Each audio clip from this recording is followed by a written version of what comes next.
అయితే మరి IPL 2025 play offs అయితే కన్ఫర్మ్ అయిపోయినాయి. ఈ వీడియోలో ఎవరు ఫైనల్కి వెళ్తారో ఒక్క విషయం మీరు చెప్తాను అనమాట.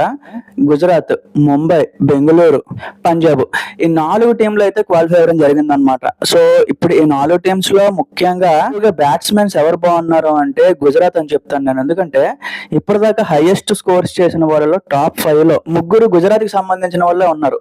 గిల్, సాయి సుదర్శన్, బట్లర్. ఈ రకంగా గుజరాత్ బ్యాటింగ్ అయితే చాలా బాగుందన్నమాట. సో బౌలింగ్ కోసం మళ్ళీ అంతగా పర్ఫార్మెన్స్ అయితే లేదు. ముంబై చూసుకుంటే ఎప్పుడో అసలు 5 మ్యాచ్ల్లో 1 మాత్రమే గెలిచింది. సో ప్రతి సీజన్ ఇదే గాయస్, వాళ్ళు నమ్మడానికి ఉండదు. స్టఫ్ అంతా ఏదో అసలు ఇంట్రెస్ట్ లేనట్టు ఆడుతారు, అసలు ఏం ఆట తెలియనట్టు ఆడుతారు. సెకండ్ హాఫ్ వచ్చేటప్పటికి మాత్రం ఎలాగో ఒకలా ప్లే ఆఫ్కి వచ్చేస్తారు అనమాట. మళ్ళీ ప్లే ఆఫ్కి వచ్చారు అంటే వాళ్ళని ఆపడం చాలా కష్టం. ఎంత పెద్ద టీం అవనే వాళ్ళు మాత్రం ఎవ్వరూ ఆపలేరు అనమాట. పంజాబ్ అయితే ఈసారి కొంచెం కొత్తగా కనిపిస్తుంది, ఎందుకంటే చాలా సంవత్సరాల తర్వాత మళ్ళీ క్వాలిఫై అయింది అనమాట.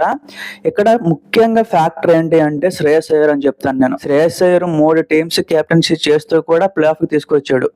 సో ఇంతకు ముందు కూడా 2 టీంలు కోల్కతా అలాగే ఇంకో టీం చూసాం మనం. ఇప్పుడు కూడా పంజాబ్ ఏంటంటే ఎక్కడో అట్టడుగున అసలు ఏం మార్కెటింగ్ కానీ ఏం ఉండేది కాదు. బట్ శ్రేయస్ అయ్యర్ వచ్చిన తర్వాత ఫీల్డర్స్ ఎలా ఉపయోగించుకోవాలి, బౌలర్స్ ఎలా ఉపయోగించుకోవాలి, బ్యాట్స్మెన్స్ కి ఎలాంటి ఫ్రీడమ్ ఇవ్వాలి, ఈ అన్నింటి మీద మంచి అవగాహన ఉంది. సో శ్రేయస్ అయ్యర్ ఏంటంటే పంజాబ్ ని చాలా ఈజీగా తీసుకురావడం జరిగింది అనమాట.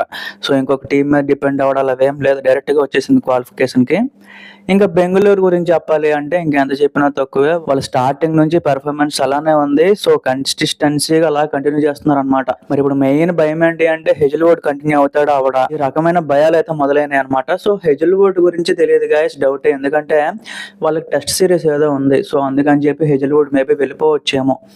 అయితే మరి కరెక్ట్ గా ఇక్కడ మనం అబ్జర్వ్ చేసుకోవాలి అంటే బెంగళూరుని కాపాడేది మాత్రం నా ఉద్దేశంలో బ్యాట్స్మెన్ ఎంత ఇంపార్టెంటో బౌలర్స్ ఇంకా ఇంపార్టెంట్.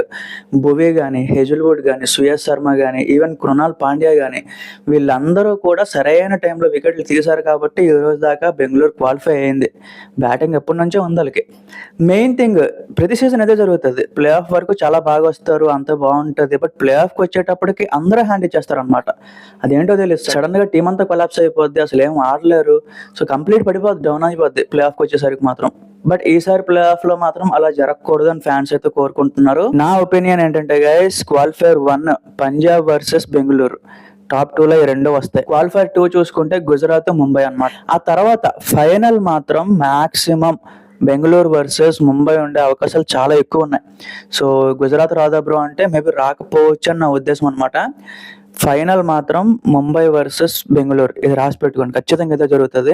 మరి గుజరాత్ వెనక్కి వెళ్ళిపోద్ది అంటే వెళ్ళిపోయే అవకాశాలు ఉన్నాయి. ఎందుకంటే ఇక్కడ 4 టీంలు ఒకేలా కనిపిస్తున్నాయి. ఇప్పుడు ఏ టీం ఎలా ఆడుతుందో చెప్పలేం. సో గుజరాత్ బాగా ఆడొచ్చు, ఆడకపోవచ్చు. బెంగళూరు సడన్ గా ఓడిపోవచ్చు, ఏదైనా జరగచ్చు. బట్ ఇది ఒక ఎజంప్షన్ బేస్డ్ మీద చెప్తున్నాను. ఇదేంటి అంటే బెంగళూరు వర్సెస్ ముంబై జరుగుతుంది. మళ్ళీ కప్పు ఎవరు కొడతారని నన్ను అడగొద్దు. ముంబై ఫైనల్కి వచ్చిందంటే కప్పు ఎవరు కొడతారో మీరు అర్థం చేసుకోండి. సో నా వైపు నుంచి అయితే ఎజంప్షన్ ఇది గైస్.